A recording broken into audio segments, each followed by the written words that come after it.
स्वागत है आप सभी का आपके अपने YouTube चैनल पे। तो दोस्तों आज की इस वीडियो में हम लोग बात करने आए हैं डिप्लोमा वाले स्टूडेंट। डिप्लोमा या फिर पॉलिटेक्निक दोनों का मतलब एक ही होता है। अगर आप लोग पॉलिटेक्निक कर रहे हैं या फिर करने वाले हैं तो क्या आप लोग जेईई मेंस और एडवांस का एग्जाम दे सकते हैं या नहीं, आज की इस वीडियो में हम लोग यही जानेंगे। मेरे कुछ लेटेस्ट वीडियो में कुछ कमेंट आया था कि मुझे जेईई मेंस का एग्जाम देना है तो क्या हम दे सकते हैं या नहीं, हम लोग पॉलिटेक्निक कर रहे हैं। तो देखिए, सबसे पहली बात हम लोग जान लेते हैं कि जेईई मेंस का एग्ज़ाम कौन कौन दे सकते हैं और क्यों देते हैं जेईई मेंस का एग्ज़ाम। तो सबसे पहले हम लोग उसके ऊपर बात कर लेते हैं।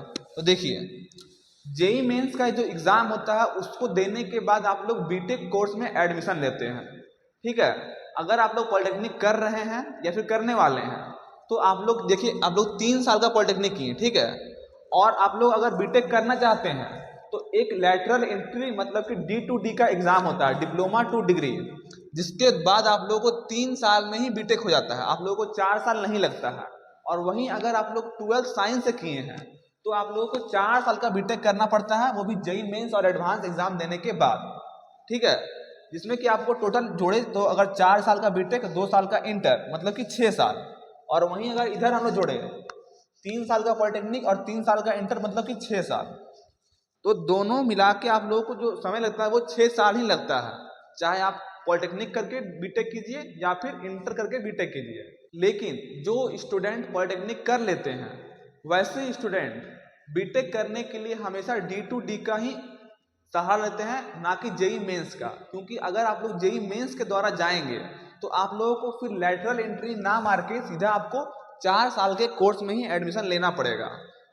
क्योंकि बीटेक करने के लिए झारखंड में जो एक नामी कॉलेज है बीआईटी सिंदरी, उस कॉलेज में तो आपको D2D के द्वारा एडमिशन मिल जाएगा। लेकिन अगर आपका सपना है कि हम आईआईटी, एनआईटी, ट्रिपल आईटी मतलब कि इस टाइप के कॉलेजेस में पढ़ें तो आपको जेईई मेंस और जेईई एडवांस का एग्जाम देना पड़ता है। तो इंटर का डिग्री और डिप्लोमा का डिग्री को सरकार के द्वारा मान्यता इक्वली प्रोवाइड किया गया है कि अगर कोई स्टूडेंट इंटर किया है या फिर पॉलिटेक्निक किया है तो दोनों का डिग्री को इक्वल वैल्यू प्रोवाइड किया गया है, जिसकी वजह से आप लोग पॉलिटेक्निक करने के बाद जेईई मेंस का एग्जाम दे सकते हैं, इसमें कोई दिक्कत नहीं है। लेकिन बात यहाँ तो स्टूडेंट क्या सोचते हैं कि अगर हम पॉलिटेक्निक किए हैं 3 साल का तो हम अपना 3 साल में ही बीटेक कर लें, 4 साल क्यों लगाएंगे एक्स्ट्रा हम। जबकि अगर आप लोग पॉलिटेक्निक करने के बाद जेईई मेंस का एग्जाम देते हैं तो फिर आपको 4 साल का बीटेक करने के लिए जाना पड़ेगा, ना कि आपको 3 साल का। तो उसमें आपका 1 साल एक्स्ट्रा लगता है, जिसकी वजह से स्टूडेंट 4 साल का बीटेक को ना चूज करके D2D का एग्जाम देते हैं और सीधा बीटेक में एडमिशन लेते हैं, ठीक है। बस यही होता है, जिसके वजह के कारण स्टूडेंट D2D का एग्जाम देते हैं, ना कि जेईई मेंस का। वैसे अगर आप देना चाहें तो आप दे सकते हैं, आप इंडिपेंडेंटली पूरी तरह से फ्री हैं, ठीक है। आपका किसी के ऊपर प्रेशर नहीं है कि आप, ऐसा नहीं है कि जेईई मेंस का एग्जाम आप नहीं दे सकते हैं। आज की डेट में हर चीज पॉसिबल है, ठीक है।